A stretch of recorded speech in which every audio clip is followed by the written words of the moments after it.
CM योगी ने रचा एक और इतिहास। पहली बार अयोध्या में हुई कैबिनेट बैठक से पहले मंत्रिमंडल के सदस्यों के साथ किया दर्शन पूजन।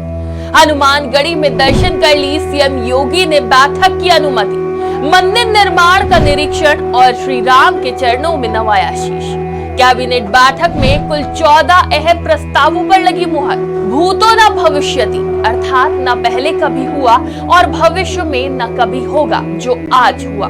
अयोध्या जी में आज तक अगर किसी ने राज किया तो वो है खुद प्रभु श्री राम, जिनकी इच्छा के बिना कोई पत्ता भी नहीं हिल सकता। जहां प्रभु श्री राम का दरबार लगता था, उस भूमि पर आज सीएम योगी का दरबार लगा, जिसकी अनुमति लेने सीएम योगी आदित्यनाथ अपनी पूरी कैबिनेट के मंत्रियों के साथ हनुमानगढ़ी दर्शन करने पहुंचे। क्योंकि कहा जाता है ना, राम द्वारे तुम रखवारे, होत न आज्ञा बिन पैसारे।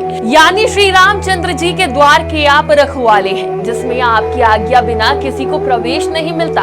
अर्थात आपकी प्रसन्नता के बिना राम कृपा दुर्लभ है। और आज श्री राम की नगरी अयोध्या में भी ऐसा ही दृश्य देखने को मिला, जहां सीएम योगी ने दर्शन पूजन कर पहले हनुमान जी से श्री राम के दर्शन की अनुमति ली, फिर भगवान राम के दर्शन किए और बैठक की। सीएम योगी आदित्यनाथ कैबिनेट बैठक के पहले हनुमानगढ़ी में दर्शन पूजन करने पहुंचे और हनुमान जी की पूजा अर्चना करने के बाद सीधे पूरी टीम के साथ राम जन्मभूमि परिसर स्थित रामलला के दरबार में शीश झुकाया और रामलला के चरणों में कुछ देर बैठकर वंदन और आरती की। वहां सभी को राम नामी भेंट की गई। इसके बाद मुख्यमंत्री योगी आदित्यनाथ पूरी कैबिनेट के साथ रामलला का निर्माणाधीन भव्य मंदिर देखने गए। पहली बार अयोध्या में हुई इस बैठक के दृश्य का वर्णन खुद श्री राम जन्मभूमि मंदिर के मुख्य पुजारी आचार्य सत्येंद्र दास और हनुमानगढ़ी के महंत राजू दास ने किया। आचार्य सत्येंद्र दास ने कहा, राम जन्मभूमि मंदिर में रामलला का दर्शन कर मुख्यमंत्री योगी आदित्यनाथ और पूरी कैबिनेट भाव विभोर हो गई। वो अद्भुत दृश्य था। राम जन्मभूमि मंदिर के मुख्य पुजारी आचार्य सत्येंद्र दास ने इस अद्भुत दृश्य को बताते हुए कहा कि ऐसा पहली बार हुआ है जब मुख्यमंत्री समेत पूरी कैबिनेट एक साथ रामलला के दरबार में पहुंची। देखिए, जिस प्रकार से कैबिनेट के साथ मुख्यमंत्री जी आए, वह दृश्य अद्भुत दृश्य दिखाई पड़ा। क्योंकि आज तक अयोध्या में किसी भी पार्टी के कैबिनेट के लोग आकर के यहाँ बैठे हों और रामलला का दर्शन किए हों, ऐसा दिखाई नहीं पड़ता है। लेकिन योगी आदित्यनाथ जी के प्रयास से उनके साथ में कैबिनेट के लोग आए और बैठक किए।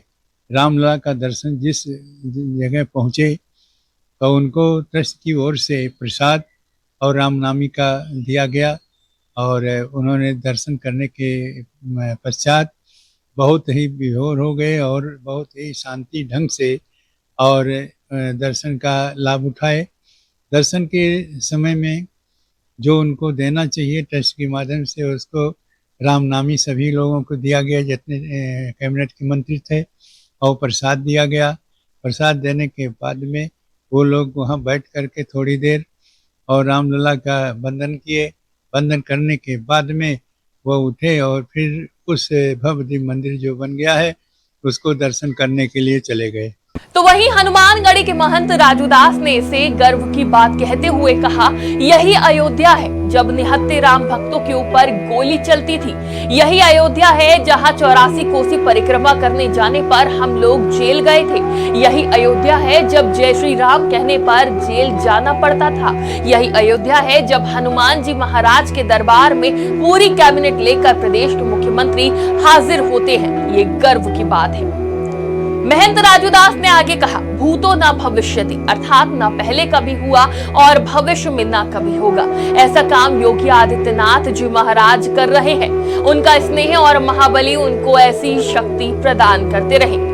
तो वहीं बात करें योगी कैबिनेट बैठक की, तो पहली बार अयोध्या में हुई योगी कैबिनेट की इस बैठक में कुल 14 प्रस्ताव को मंजूरी मिली है, जिसमें इनलैंड वाटर वे प्राधिकरण के गठन के संबंध में प्रस्ताव को मंजूरी, अयोध्या में श्री राम जन्मभूमि तीर्थ विकास परिषद के गठन को मंजूरी, मां पटेश्वरी देवी पाटन विकास परिषद गठन को मंजूरी, अयोध्या में मांझा जमथरा में 25 एकड़ भूमि पर मंदिर म्यूजियम के निर्माण हेतु प्रस्ताव पास, अयोध्या शोध संस्थान को अंतर्राष्ट्रीय रामायण वैदिक शोध संस्थान के रूप में विस्तारित करके स्थापित करने को मंजूरी। हाथरस में दाऊजी लक्खी मेला को प्रांतीयकरण करने का निर्णय। अयोध्या के सभी मेलों को प्रांतीयकरण करने के प्रस्ताव को मंजूरी। बुलंदशहर में गंगा मेला का प्रांतीयकरण और वाराणसी में देव दीपावली आयोजन का प्रांतीयकरण करने के प्रस्ताव को मंजूरी।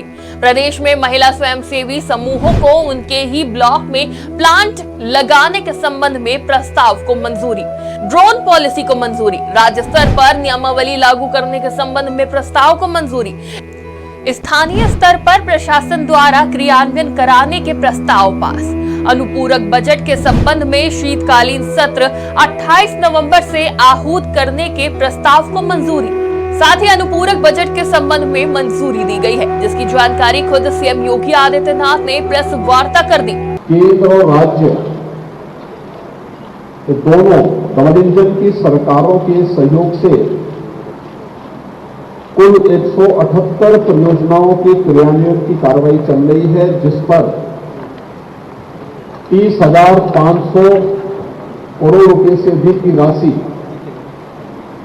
यहां पर दोनों सरकारें मिलकर के अयोध्या धाम के समग्र विकास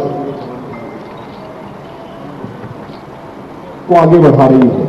11 नवंबर को अयोध्या में 7वां भव्य दीपोत्सव मनाया जाएगा, जिसमें 21 लाख दीपों से 51 घाट जगमगाएंगे और उत्तर प्रदेश एक और वर्ल्ड रिकॉर्ड अपने नाम करेगा।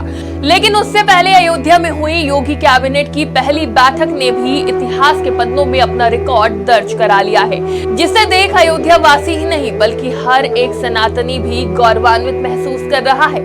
डेस्क रिपोर्ट, आज की खबर।